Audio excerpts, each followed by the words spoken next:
Proses belajar mengajar hari pertama masuk sekolah pasca Lebaran Idul Fitri di Kabupaten Aceh Jaya belum normal. Ya, hari pertama masuk sekolah, para siswa dan guru melakukan kegiatan gotong royong dan halal bihalal.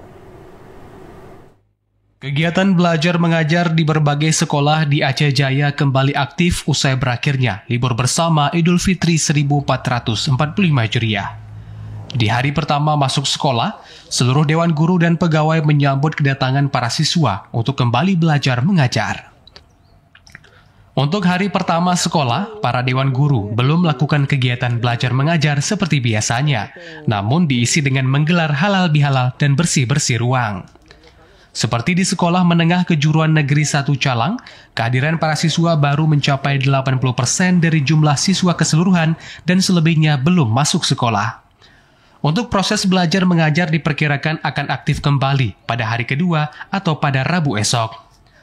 Pihak sekolah saat ini masih menyiapkan berbagai persiapan dan kesiapan yang dibutuhkan untuk kegiatan belajar mengajar. Kepala Sekolah SMK Negeri 1 Calang Muhammad Yani mengatakan, untuk hari pertama masuk sekolah kehadiran Dewan Guru mencapai 100%, namun untuk kehadiran siswa dan siswi belum normal karena mengingat hari pertama bersekolah pasca libur Lebaran. Alhamdulillah hari pertama sekolah dari segi Bapak Ibu Guru sudah hadir semuanya dan siswanya sudah 80% sudah hadir ke sekolah.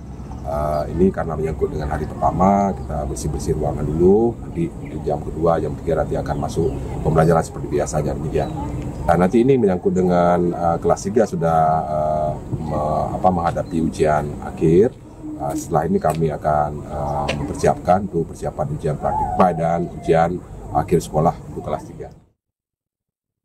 Pihak sekolah mengingatkan kepada seluruh siswa untuk semuanya hadir saat kembali bersekolah. Terlebih siswa kelas 3 dalam waktu dekat akan memasuki ujian akhir, sehingga berbagai persiapan harus disiapkan demi sukses ujian nantinya.